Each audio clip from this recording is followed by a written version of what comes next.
Ele simplesmente apareceu. Você não o convidou. Você não decidiu pensá-lo.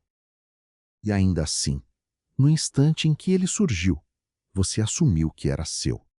A explicação fácil é que você está apenas pensando. A explicação real é mais estranha.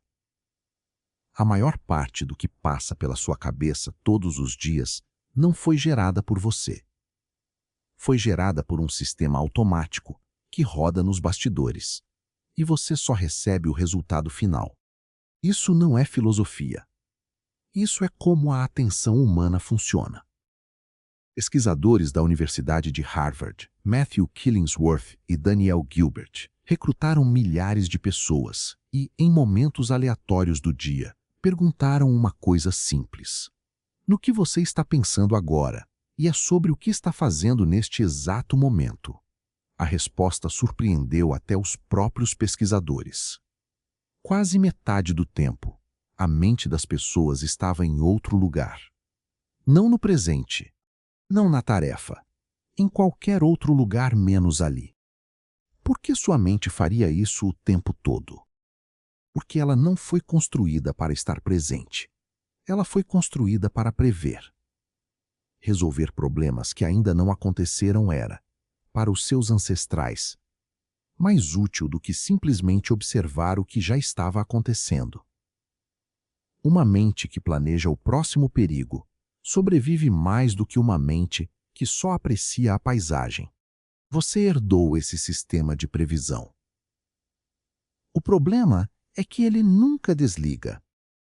Aqui está o que isso significa na prática. Aquele pensamento sobre uma conversa de ontem que você não consegue parar de reviver. Aquela preocupação sobre algo que talvez nunca aconteça. Eles não chegaram porque você decidiu se preocupar.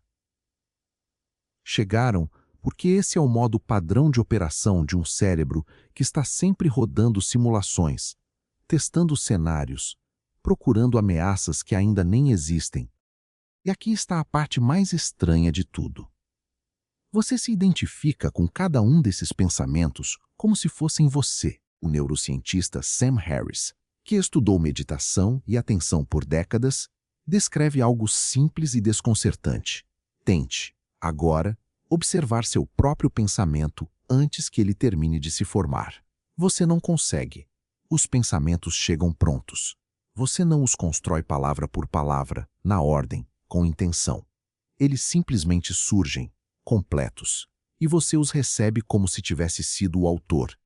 Você já tentou, ainda que por alguns segundos, simplesmente não pensar em nada. Se tentou, sabe o que aconteceu. Outro pensamento apareceu para preencher o vazio. Isso não é falha sua. É evidência de que o pensamento não está sob o seu controle direto do jeito que você imagina. Ele acontece para você, não exatamente por você. Isso muda alguma coisa importante. Se os pensamentos simplesmente surgem, então existe uma diferença entre quem pensa e quem nota o pensamento. O psicólogo Jon Kabat-Zinn, que ajudou a trazer práticas de atenção plena para a medicina ocidental, descreveu esse processo de uma forma direta. Você não é os seus pensamentos. Você é o espaço em que eles aparecem. Parece sutil, mas essa distinção é o ponto central de tudo isso. Existe a tempestade de pensamentos.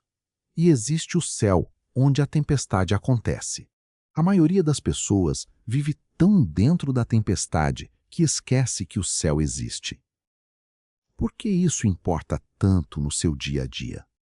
Porque, quando você acredita que você é o pensamento, qualquer pensamento ruim se torna uma crise pessoal. Um pensamento ansioso se torna uma verdade sobre quem você é.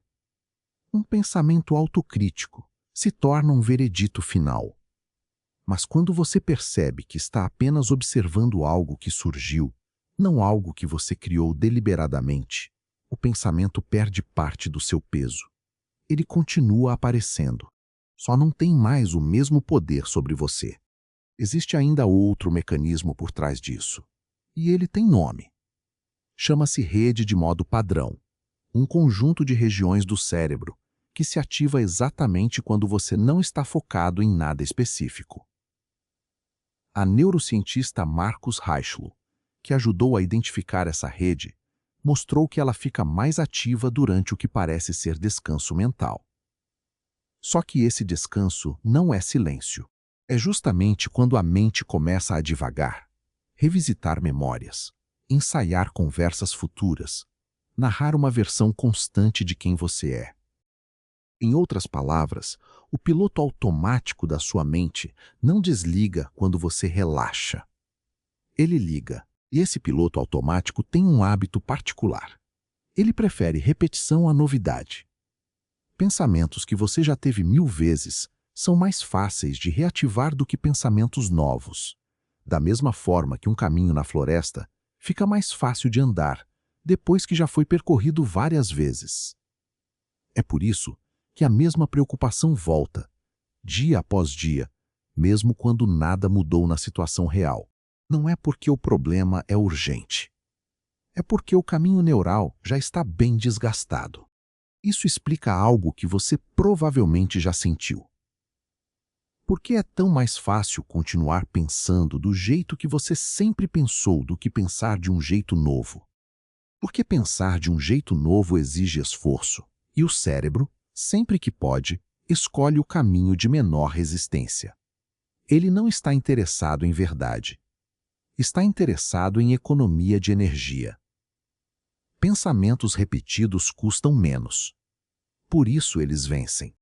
Então, o que você realmente faz com tudo isso? Não é sobre parar de pensar. Isso nunca funcionou para ninguém.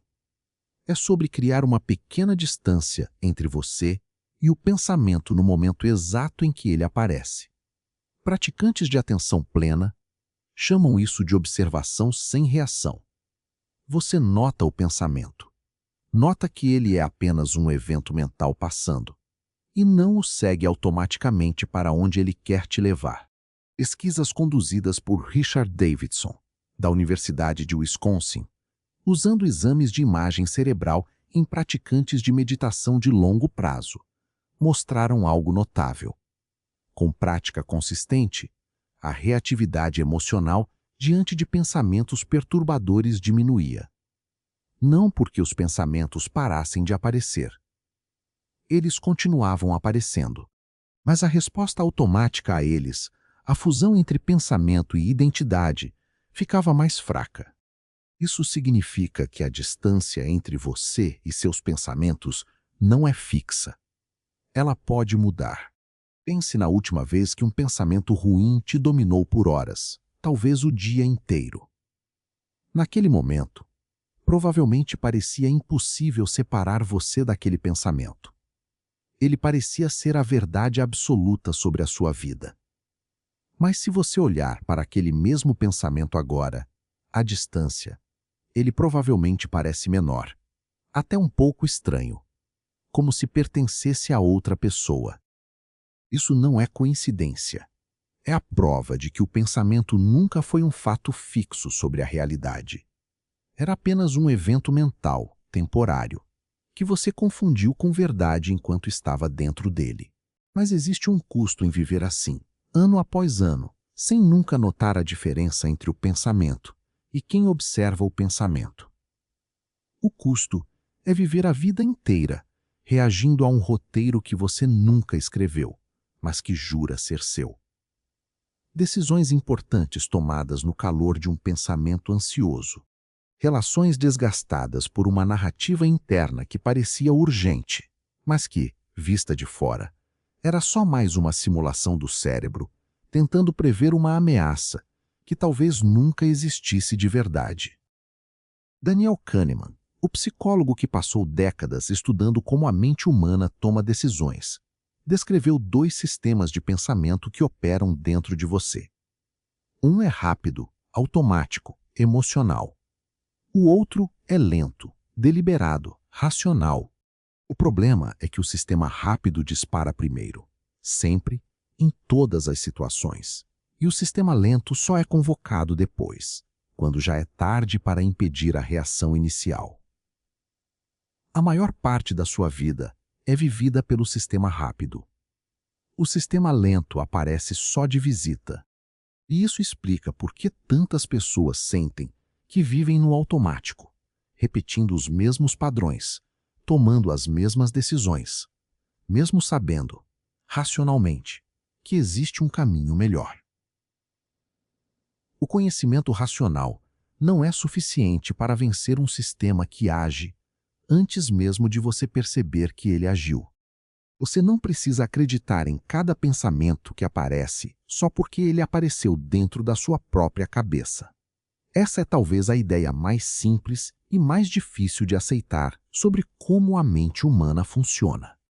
E quando você começa a notar isso, algo muda silenciosamente. Você para de tratar cada pensamento como uma emergência. Você começa a perceber o espaço entre o estímulo e a reação. O pequeno intervalo onde, pela primeira vez, existe escolha real. Talvez essa seja a parte mais estranha de tudo isso. Você passou a vida inteira assumindo que era a voz dentro da sua cabeça, mas a voz vem e vai. Quem percebe a voz nunca muda. Se algo aqui fez sentido para você, vale deixar registrado. Deixe seu like, porque isso ajuda outras pessoas que vivem presas no mesmo piloto automático a encontrarem este vídeo. Comente qual pensamento mais se repete na sua cabeça, aquele que sempre volta, mesmo quando você não quer. E se você conhece alguém que precisa ouvir isso hoje, compartilhe com essa pessoa. Pode ser exatamente o que falta para ela também notar a diferença entre o pensamento e quem observa o pensamento. Você ainda vai ter um pensamento agora mesmo que não escolheu ter. Mas agora, você sabe o que fazer com ele. Não é seu só porque apareceu primeiro.